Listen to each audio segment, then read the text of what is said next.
കള്ളവും ചതിയുമില്ലാത്ത മാലോകരെയെല്ലാം ഒരുപോലെ കാണുന്ന പുതിയ ലോകത്തെ പ്രത്യാശിച്ചുകൊണ്ട് പ്രവാസ ലോകത്തെ ഓണാഘോഷങ്ങളിലൂടെ നെസ്റ്റോ പ്രവാസജാലകം കടന്നു ചെല്ലുന്നു. നെസ്റ്റോ പ്രവാസജാലകത്തിന്റെ ഈ ഓണാഘോഷ പരിപാടിയിലേക്ക് എല്ലാ മാന്യ പ്രേക്ഷകർക്കും സ്വാഗതം. കവർ സ്റ്റോറി മതേതര ചിന്തകളുടെ ഓണാഘോഷങ്ങളിലൂടെ.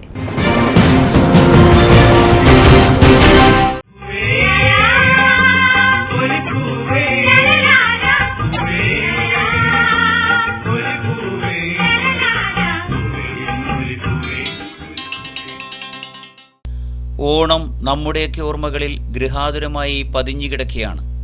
നാട്ടിടയിലെ കളികളിലൂടെ തുമ്പയും മുക്കുറ്റിയും പോലെ നാട്ടുമണ്ണിൽ വിരിഞ്ഞ ആത്മാവിന്റെ ഈണമുള്ള ഗാനങ്ങളുമായി ആർത്തുല്ലസിച്ച നാളുകൾ.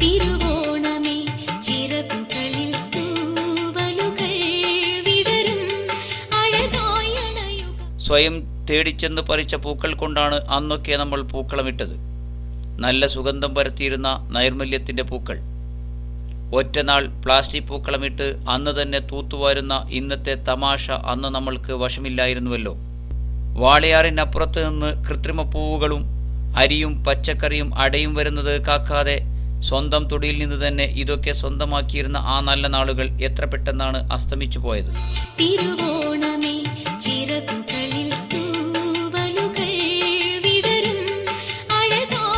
ഓണത്തിന്റെ ഗ്രാമീണ ഭംഗിയെ നാം തന്നെ നശിപ്പിച്ചു കളഞ്ഞു. വൃക്ഷക്കൊമ്പുകളിൽ ഊഞ്ഞാലാടിയിരുന്ന ആ ഗ്രാമീണ കുരുന്നുകളെ ഇന്ന് കാണുന്നില്ല. ഓണക്കാലത്ത് മാത്രമുണ്ടാക്കിയിരുന്ന പാലടയും കായവറുത്തതും പാൽപ്പായസവുമെല്ലാം ഇന്ന് ദിവസവും ഹോട്ടലുകളിൽ നിന്നും തട്ടിവിടുന്ന സ്ഥിരം വിഭവങ്ങൾ മാത്രം. ഓണം ഒരു പങ്കുവെക്കലാണ്, സന്തോഷം പകർന്നു നൽകലാണ്. ഒരു സമൂഹത്തിൻ്റെ അധ്വാന ഫലം എല്ലാവരും ഒന്നിച്ചനുഭവിക്കുന്നു. ഓണം സ്ഥിതി സമത്വത്തിൻ്റെ ഉത്സവമാണ്. പ്രജകളെ മുഴുവൻ ഒരേപോലെ കണ്ടുവന്നിരുന്ന മനുഷ്യസ്നേഹിയായിരുന്ന ഒരു പ്രജാപതിയെ നാം ഓർമ്മിക്കുന്നതും ഈ ഓണത്തിലൂടെയാണ്. ഓണം കേരളത്തിൽ നമ്മൾ ആഘോഷിക്കുന്ന പോലെ തന്നെ ഇവിടെയും എല്ലാ സാധനങ്ങളോടും അതുപോലെ സദ്യയോടുകൂടി വിശാലമായിട്ട് നമ്മൾ ഇത് ആഘോഷിക്കുകയാണ്. ഇവിടെ നാട്ടിൽ നടത്തുന്ന അതേപോലെ തന്നെ നമ്മളെല്ലാ കൂട്ട സദ്യ ഒരുക്കിക്കൊണ്ട് തന്നെ നമ്മളിവിടെ ഓണം ആഘോഷിക്കുന്നു.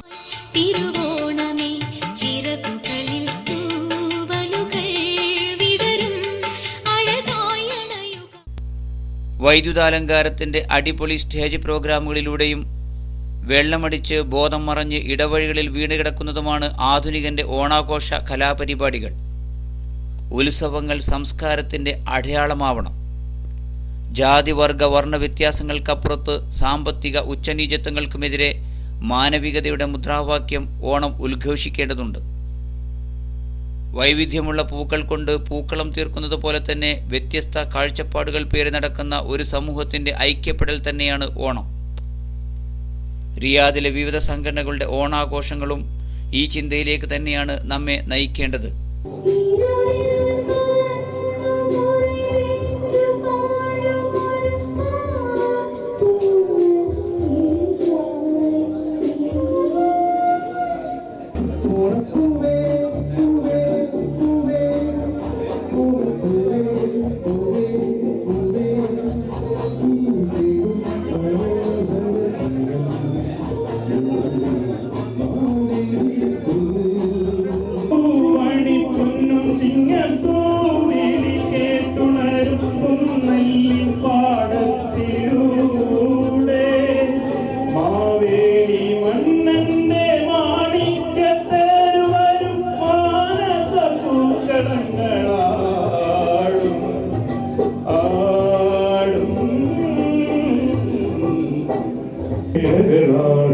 ഒരു ഹരിത ചാരുതീരം പുഴയോരം കളമേളം കവിത പാടും തീരം ആയതായും കാറ്റിൽ ഇളഞ്ഞാറി ഇളയാടും കുളിരാവും നാട്. മലയാള ഭാഷ മാധവനി മർമ്മഹാസമായി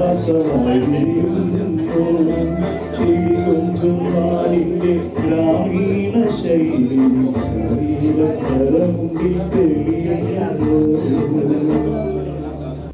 തറവാട് കുടുംബസംഗമം, കേളി സാംസ്കാരിക വേദി, നവോദയ സാംസ്കാരിക വേദി, PRC, സവോള കമ്പനിയുടെ മലയാളി സംഗമം, കൂട്ടം സാംസ്കാരിക വേദി, ഫ്രണ്ട്സ് ക്രിയേഷൻസ് എന്നിങ്ങനെ ഒട്ടേറെ സംഘടനകൾ സംഘടിപ്പിച്ച ഓണാഘോഷ പരിപാടികൾ പ്രവാസി സമൂഹത്തെ ഐക്യത്തിൻ്റെയും സാഹോദര്യത്തിൻ്റെയും മതേതര സങ്കല്പങ്ങളുടെയും ഭൂമികയിലൂടെ സഞ്ചരിക്കുവാൻ പ്രേരിപ്പിക്കുന്നു.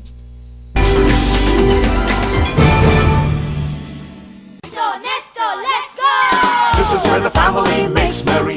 When you buy clothes, shoes and grocery, toys or trinkets, all you name.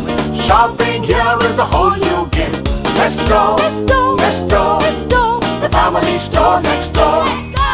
Nesto, your family superstore. Nesto Hypermarket, Beta Riyadh and Al Bilad Mall, Dammam.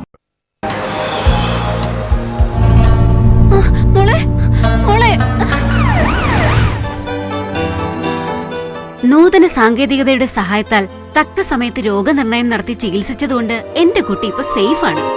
രോഗികൾക്ക് ഞങ്ങളിലുള്ള വിശ്വാസം, അതാണ് ഞങ്ങളുടെ കരുത്ത്. സമ്പൂർണ്ണ ആരോഗ്യത്തിന്റെ സംതൃപ്തി ഇനി നിങ്ങളുടെ കുടുംബങ്ങളിലും. Safa Makkah polyclinic and family clinic, Iqama Baladiya medical centre, Batha Riyadh. ആതുര സേവനം 24 മണിക്കൂറും. ABC കാർഗോയിലൂടെ പാഴ്സലുകൾ അയക്കൂ, ഗോൾഡ് കോയിൻ സമ്മാനമായി നേടൂ. ഇനി ഇന്ത്യയിൽ എവിടെയും വേഗത്തിലും സുരക്ഷിതമായും നിങ്ങളുടെ പാഴ്സലുകൾ എത്തിക്കൂ, നിരവധി സമ്മാനങ്ങളും നേടൂ. Number 1 in KSA, ABC cargo, head office Riyadh, branches Jeddah, Dammam, Al Khobar, Jubail, Buraidah, Mecca, Lulu hypermarket and Nesto hypermarket. 3 Toyota കാറുകളും 500 സ്വർണ്ണ നാണയങ്ങളും മറ്റ് നിരവധി സമ്മാനങ്ങളുമായി ABC cargo number 1 in KSA. तारा समान बेटा आया, भर गई रोशनी,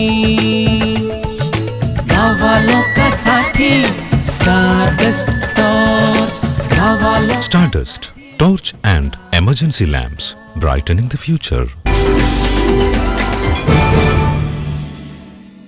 കേരളത്തിന്റെ സമഗ്ര വികസനത്തിന് വഴിയൊരുക്കുന്ന എമർജിംഗ് കേരള സെമിനാറിലേക്ക്.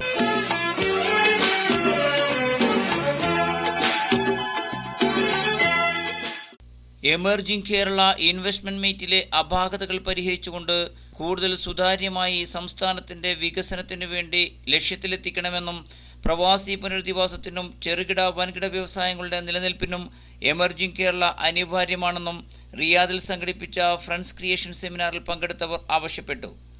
ജ്വല്ലറി രംഗത്തെ സൗദിയിലെ പ്രമുഖരായ G4 ഗോൾഡിൻ്റെ സഹകരണത്തോടെ സംഘടിപ്പിച്ച സെമിനാർ മാധ്യമപ്രവർത്തകൻ K. ഇക്ബാൽ ഉദ്ഘാടനം ചെയ്തു. ഉബൈദ് അധ്യക്ഷത വഹിച്ചു.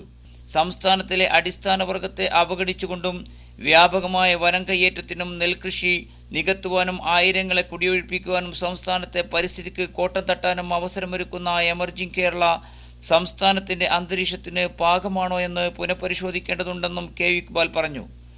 സംസ്ഥാനത്തിൻ്റെ വികസനത്തിന് എക്കാലവും തടസ്സം നിൽക്കുന്നത് ഇടുങ്ങിയ കക്ഷിരാഷ്ട്രീയ ചിന്തകളാണ്. വലതു ഭരിക്കുമ്പോൾ UDFന്റെ എല്ലാ പ്രവർത്തനങ്ങളെയും എതിർക്കുന്ന ഇടതുപക്ഷവും ഇടതിൻ്റെ ഭരണനേട്ടങ്ങളെ അംഗീകരിക്കുവാൻ തയ്യാറില്ലാത്ത വലതുപക്ഷവുമാണ് നമ്മുടെ സംസ്ഥാനത്തിൻ്റെ ശാപമെന്നും ഇക്ബാൽ പറഞ്ഞു. നിക്ഷേപ സമാഹരണവുമായി ബന്ധപ്പെട്ട എല്ലാ ചർച്ചകളും നീങ്ങിപ്പോകണം. ആ തരത്തിലുള്ളൊരു പ്ലാറ്റ്ഫോം, പൊതു പ്ലാറ്റ്ഫോം എല്ലാ ഗവൺമെൻറ്റുകളുടെ കാലത്തും ഒരുപോലെ തന്നെ കേരളത്തിൽ രൂപപ്പെടുകയും ഒരു പൊതു വികസന നയം കേരളം രൂപീകരിക്കുകയും ചെയ്യേണ്ട കാലം അതിക്രമിച്ചിരിക്കുകയാണെന്നുള്ളതാണ് ഓർമ്മിപ്പിക്കാനുള്ളത്. പ്രവാസ ലോകത്ത് നിന്ന് എനിക്ക് തോന്നുന്നു MA യൂസഫ് അലിയുടെ നേതൃത്വത്തിലുള്ള വ്യവസായ പ്രമുഖരുടെയും സാധാരണ പ്രവാസികളുടെയും ഒരു കൂട്ടായ്മയാണ് ഈ എയർ കേരള പദ്ധതി കൊണ്ടുവരാൻ പോകുന്നത്. നിങ്ങൾ ഇവിടുന്ന് എമർജിംഗ് കേരളയിൽ പങ്കെടുക്കുന്നവർ അവിടെ പറയേണ്ട ഒരു കാര്യം എന്ന് പറഞ്ഞാൽ സൗഹൃദാന്തരീക്ഷം ഉണ്ടാക്കി കൊടുക്കാനും നിക്ഷേപത്തിന് സുരക്ഷിതത്വമുണ്ടെന്ന് ബോധ്യപ്പെടുത്താനും ഇൻഫ്രാസ്ട്രക്ചർ ഡെവലപ്മെൻറ്റ് അടിസ്ഥാന സൗകര്യങ്ങൾ കേരളത്തിൽ ഉണ്ടാകുമെന്ന് കൂടി ബോധ്യപ്പെടുത്താനും എമർജിംഗ് കേരള നടത്തുന്നവർ ശ്രമിക്കേണ്ടതാണെന്ന് ഇവിടെ നിന്ന് പ്രവാസ ലോകത്തു നിന്ന് പങ്കെടുക്കുന്നവർ പറയണമെന്ന് കൂടി അഭ്യർത്ഥിച്ചുകൊണ്ട് ഈ ചർച്ച, ഈ സംവാദം ഔപചാരികമായി നിങ്ങളുടെ അനുവാദത്തോടുകൂടി ഉദ്ഘാടനം ചെയ്തതായി പ്രഖ്യാപിക്കുന്നു. ന്യൂസ് ഓഫ് മക്ക ഓഡിറ്റോറിയത്തിൽ വെച്ച് നടന്ന പരിപാടിയിൽ AP അഹമ്മദ് മുഖ്യപ്രഭാഷണം നടത്തി. രാജ്യത്തിൻ്റെ പുരോഗതിക്കായി ആവശ്യമെങ്കിൽ പ്രകൃതിയെ മുറിവേൽപ്പിക്കേണ്ടി വരും. വലിയ ലക്ഷ്യങ്ങൾ സ്വന്തമാക്കുവാൻ പുഴകളും മലകളും വനപ്രദേശങ്ങളും ഉപയോഗപ്പെടുത്തേണ്ടി വരും. വികസനത്തിൻ്റെ വഴിയിൽ മുന്നേറുമ്പോൾ പ്രകൃതി സ്നേഹം പറഞ്ഞ് അതിൽ നിന്ന് പിന്തിരിയുന്നത് വിഡ്ഢിത്തമാണെന്നും AP പറഞ്ഞു.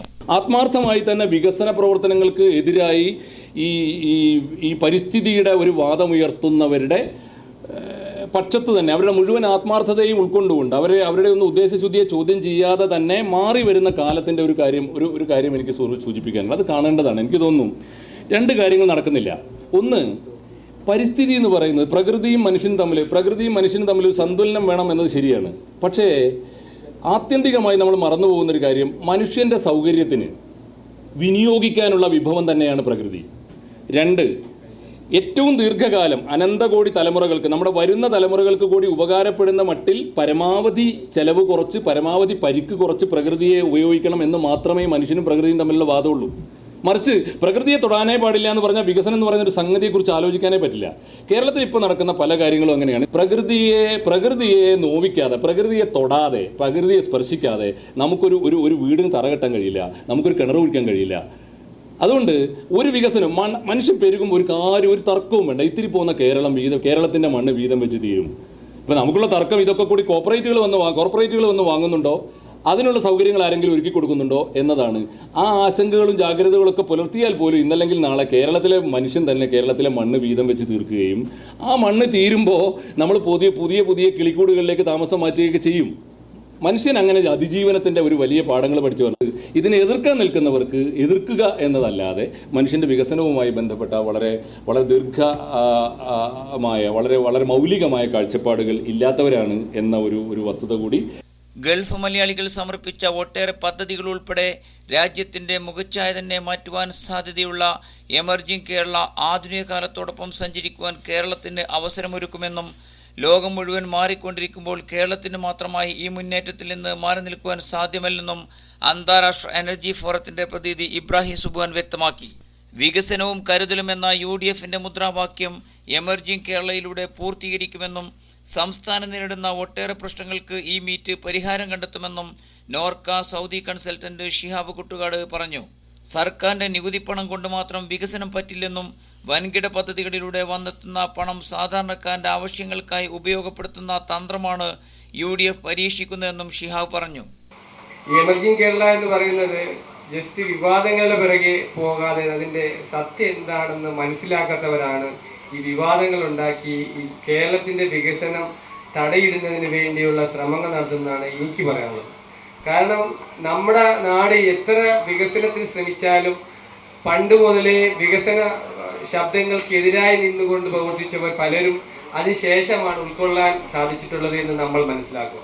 അപ്പോൾ ഈ എമർജിംഗ് കേരള എന്താണ് ഉദ്ദേശിക്കുന്നത് പറയുന്നത്, നമ്മുടെ കേരളം എക്കണോമിക് ഫോറം പോലെയുള്ള ഒരു ചർച്ചാ വേദി ആക്കി മാറ്റുന്നത്, അതിനെങ്കിലും ഒരു നാന്ദി കുറിക്കാൻ കേരളത്തിലെ ഇന്നത്തെ ഭരണകൂടത്തിന് സാധിക്കുന്നു എങ്കിൽ നമ്മുടെ കേരളം ഒരു ഇൻവെസ്റ്റ്മെന്റ് ഡെസ്റ്റിനേഷൻ, ഒരു ബിസിനസ് ഓപ്പർച്യൂണിറ്റിക്കുള്ളതായ ഒരു ഹബ്ബ്, അല്ലെങ്കിൽ എക്കണോമിക് ആക്ടിവിറ്റീസിന് വേണ്ടിയുള്ളതായ ഒരു ഹബ്ബായിട്ട് മാറ്റുന്നതിനുള്ളതായ ഒരു വേദി ഈ എമർജിംഗ് കേരള പദ്ധതിയിൽ കൂടി രൂപം വിട്ട് വരികയാണെങ്കിൽ ഒരുപാട് സാധ്യതയുള്ള ഒരു സംസ്ഥാനമാണ് നമ്മുടെ കേരളം. എല്ലാം കൊണ്ടും, പ്രകൃതി ഭംഗി കൊണ്ടും, ഇൻഫ്രാസ്ട്രക്ചർ കൊണ്ടും, നമ്മുടെ നാടിൻ്റെ ഉള്ളത് ഇപ്പോഴത്തെ കാലാവസ്ഥ കൊണ്ടും, ഇലക്ട്രിസിറ്റി, അതുകൂടാതെ തന്നെ നമ്മുടെ നാടിൻ്റെ പ്രകൃതിയുടെ അവസ്ഥ, പിന്നെ എല്ലാം കൊണ്ടും നല്ല ഒരു കാലഘട്ടമാണ്. അപ്പോൾ അതിന് വേണ്ടത് നമ്മൾ കൊടുക്കേണ്ട ഒരു ബൂസ്റ്റിംഗ് എനർജിയാണ്. പ്രവാസികളുടെ സഹായത്തോടു കൂടി ഒരു എസ്കലേറ്റർ ലിഫ്റ്റ് മാനുഫാക്ചറിംഗ് ഫാക്ടറി തുടങ്ങുന്നതിനുള്ളതായ ഒരു പ്രോജക്റ്റ് തീർച്ചയായിട്ടും സൗദി അറേബ്യയിൽ നിന്നുള്ള ഒരു പ്രോജക്റ്റാണ് ഞങ്ങൾ അവിടെ അവതരിപ്പിക്കും. അത് തീർച്ചയായിട്ടും കേരളത്തിൽ ഒരുപാട് വികസന സാധ്യത ഉണ്ടാക്കാൻ സാധ്യതയുള്ളതായ ഇതൊക്കെയാണ് ഇത്തരം കാര്യങ്ങളൊക്കെ കൂടി പ്രവാസി സമൂഹത്തിലുണ്ടാവുന്ന വിഷയങ്ങൾ, പ്രതിഫലങ്ങൾ ഡൈവേർട്ട് ചെയ്യാൻ വേണ്ടിയുള്ളതായ നെഗറ്റീവ് ചർച്ചകളിൽ നിന്ന് മാറി നിൽക്കുകൊണ്ട് നല്ല രീതിയിൽ പോസിറ്റീവായിട്ട് ഇതിനെ കണ്ടുകൊണ്ട് നമ്മൾ പോവുകയാണ്. ഒരുപാട് സാധ്യതകളുണ്ടെന്നാണ്. അപ്പൊ അങ്ങനെയുള്ളതായ വികസന സാധ്യതകളെ കുറിച്ചൊക്കെ ഉള്ളതാണ് ഈ എമർജിംഗ് കേരളയിൽ ചർച്ച ചെയ്തതെന്ന് പറയാം. നമ്മൾ മനസ്സിലാക്കാം, ഇതിന് അതായത് കേരളത്തിന്റെ വികസനത്തിന്റെ ഒരു വിത്ത് പാകുന്നതിന് ഒരു തുടക്കം കുറിച്ച ഫ്രണ്ട്സ് ക്രിയേഷന് എല്ലാവിധ അഭിനന്ദനങ്ങളും. എല്ലാ ജാലകങ്ങളും എല്ലാ ദേശങ്ങളിലേക്കും തുറന്നിട്ടുകൊണ്ടാണ് പുരോഗതിയെ നാം സ്വന്തമാക്കേണ്ടതെന്നും എമർജിംഗ് കേരളയിൽ നിന്നും മാറി നിൽക്കാൻ ആവശ്യപ്പെടുന്ന LDF കേരള ജനതയെ വഞ്ചിക്കുകയാണെന്നും അഡ്വക്കേറ്റ് LK അജിത് വ്യക്തമാക്കി. സംസ്ഥാനത്തിൻ്റെ വികസനം ലക്ഷ്യമാക്കി നമ്മുടെ രാഷ്ട്രീയ നേതാക്കൾ എല്ലാ അഭിപ്രായ വ്യത്യാസങ്ങളും മാറ്റിവെച്ച് രാജ്യത്തിന് അനുകൂലമായ പദ്ധതികൾ മാത്രം എമർജിംഗ് കേരളയിലൂടെ ലക്ഷ്യമാക്കി പ്രവർത്തിക്കണമെന്ന് യോഗം മുന്നറിയിപ്പ് നൽകി. ഗൾഫ് മലയാളികൾ മുന്നോട്ട് വെക്കുന്ന ചെറുകിട വൻകിട പദ്ധതികൾക്ക് കൂടുതൽ പ്രാമുഖ്യം നൽകി ഗൾഫിൽ നിന്ന് മടങ്ങി വരുന്ന ആയിരങ്ങളുടെ പുനരധിവാസത്തിന് വഴിയൊരുക്കുക. വികസനത്തിനെതിരെ മുഖം തിരിഞ്ഞു നിൽക്കുന്നവർ അവർ ആരായിരുന്നാലും കാലം അവരെ തിരിച്ചറിയുക തന്നെ ചെയ്യും. കമ്പ്യൂട്ടർവൽക്കരണത്തിനും ആധുനിക വിദ്യാഭ്യാസത്തിനുമെതിരെ മുഖം തിരിച്ചിരുന്ന ഇടതുപക്ഷത്തിൻ്റെ മുഴുവൻ പാർട്ടി ഓഫീസുകളിലും കമ്പ്യൂട്ടർവൽക്കരണം നടപ്പിലാക്കുവാൻ അവർ മറന്നില്ല. പാർട്ടി നേതാക്കളുടെ മക്കളെ ഉന്നത വിദ്യാഭ്യാസത്തിന് വിദേശ രാജ്യങ്ങളിൽ അയക്കുവാനും അവർ മറന്നില്ല.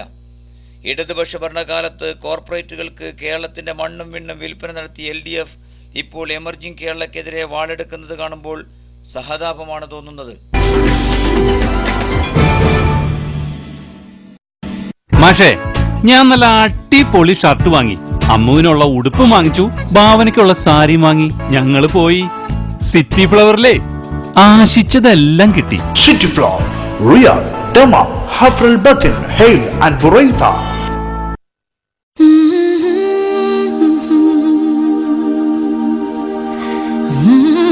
പ്രിയപ്പെട്ടവരുടെ സ്വപ്ന സാക്ഷാത്കാരം, സ്വപ്നങ്ങൾ യാഥാർത്ഥ്യമാകാൻ Shifa Al Jazeera polyclinic, Batha, Riyadh, Saudi Arabia. Open now. First time in Saudi Arabia.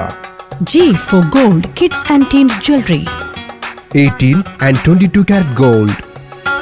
Exclusive jewelry for kids and teens ornaments. G4 Gold. Bin Sulaiman Souk, Lulu Hypermarket, Batta, Riyadh.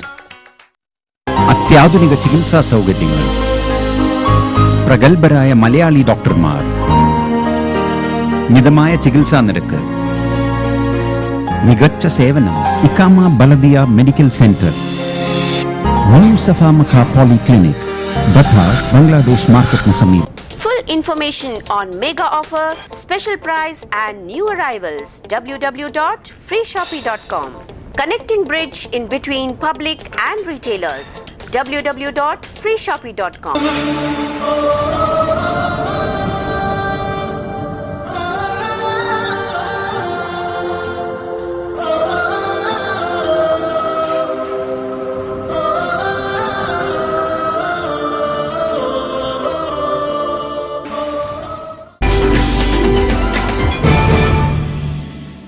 പ്രവാസ ലോകത്തിൽ അറിയപ്പെടുന്ന യുവഗായിക ഇന്ന് പ്രവാസ ജാലകത്തിൽ നമ്മോടൊപ്പം.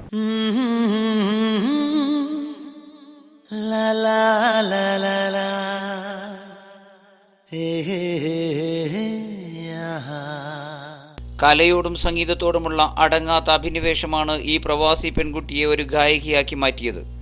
ഭർത്താവ് സുരേഷിൻ്റെ നിറഞ്ഞ പിന്തുണയോടെ സൗദിയിലെ സംഗീതരംഗത്ത് ഏറെ പ്രശസ്തയായ രണിത സുരേഷ് ഇന്ന് പ്രവാസജാലകത്തിൻ്റെ അതിഥിയായി കടന്നുവരുന്നു.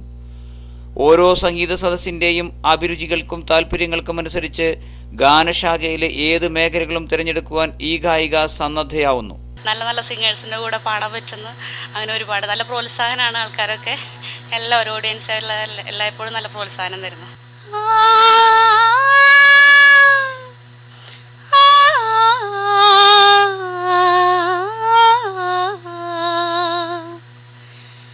പാട്ടിൽ ഈ പാട്ടിൽ ഇനിയും നീ ഉണരില്ലേ, ഒരു പാടി പാടും വീണു കേട്ടതില്ലേ, പനിനീർ പൂക്കൾ ചൂടി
ഇനിയുള്ള വേദികളിലെങ്കിലും ഈ ഗായികയുടെ ഓരോ വരികളിലേക്കും നാം കടന്നു ചെല്ലുക.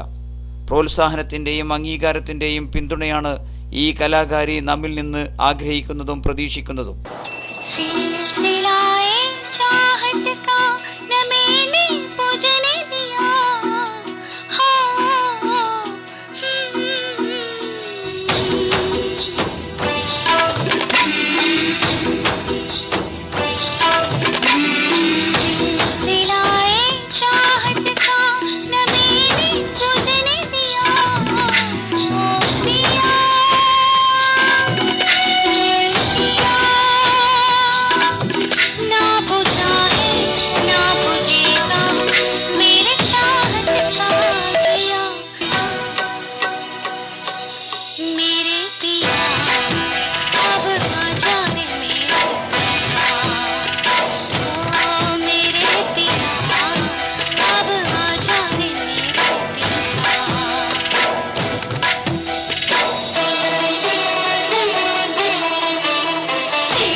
വാർത്തകൾ വിശകലനങ്ങൾ സൗദി വാർത്തകൾ. സത്യസന്ധതയുടെയും നീതിയുടെയും മതേതരത്വത്തിൻ്റെയും ശരിയായ ആദർശങ്ങൾ ജീവിതത്തിൽ പകർത്തിയ സയ്യിദ് മുഹമ്മദ് അലി ശിഹാബ് തങ്ങളുടെ ജീവിത ദർശനങ്ങൾ പിന്തുടരുവാൻ നാം തയ്യാറാവേണ്ടതുണ്ടെന്ന് KMCC കുന്നമംഗലം റിയാദ് കമ്മിറ്റി സംഘടിപ്പിച്ച ഇഷൽ രാവ് ഈദ് സംഗമത്തിൽ സംബന്ധിച്ചവർ വ്യക്തമാക്കി. റമാദ് ഓഡിറ്റോറിയത്തിൽ വെച്ച് നടന്ന പരിപാടിയിൽ മത സാമൂഹ്യ സാംസ്കാരിക രംഗത്ത് ഒട്ടേറെ പേർ സംബന്ധിച്ചു. അർഷിൽ അഹമ്മദ്, നാസർ കാരന്തൂർ എന്നിവർ ആശംസാ പ്രസംഗം നടത്തി. OICC ദക്ഷിണ മേഖലാ കമ്മിറ്റിയുടെ ആഭിമുഖ്യത്തിൽ നടന്ന ഈദ് ഫെസ്റ്റ് 2012 സംസ്ഥാന പ്രവാസി ക്ഷേമ മന്ത്രി KC ജോസഫ് ഉദ്ഘാടനം ചെയ്തു. അബഹ മുഫ്താഹ കൾച്ചറൽ സിറ്റിയിൽ നടന്ന പരിപാടിയിൽ youth Congress president PC Vishnunath MLA, Shihab Kottukad തുടങ്ങിയവർ പങ്കെടുത്തു. OICC കൊണ്ടോട്ടി മണ്ഡലം കമ്മിറ്റി സംഘടിപ്പിച്ച ഈദ് മീറ്റ് ശ്രദ്ധേയമായി. മതസൗഹാർദ്ദത്തിൻ്റെയും പരസ്പര സഹിഷ്ണുതയുടെയും സന്ദേശമാണ് ഓരോ ഈദും നമുക്ക് സമ്മാനിക്കുന്നതെന്ന് പരിപാടിയിൽ സംബന്ധിച്ച സാമൂഹ്യ പ്രവർത്തകർ വ്യക്തമാക്കി. OICC മലപ്പുറം ജില്ലാ കമ്മിറ്റി പ്രസിഡന്റ് സിദ്ദീഖ് കല്ലുപറമ്പൻ പരിപാടി ഉദ്ഘാടനം ചെയ്തു. അബൂട്ടി അധ്യക്ഷത വഹിച്ചു. Brilliant international school principal Tajuddin, NRK general convener Vadakkevila Babu Varghese എന്നിവർ ആശംസാ പ്രസംഗം നടത്തി. നെസ്റ്റോ പ്രവാസ ജാലകത്തിന്റെ ഈ അധ്യായം ഇവിടെ പൂർണ്ണമാകുന്നു. അടുത്ത എപ്പിസോഡിൽ കാണും വരെ നന്ദി, നമസ്കാരം.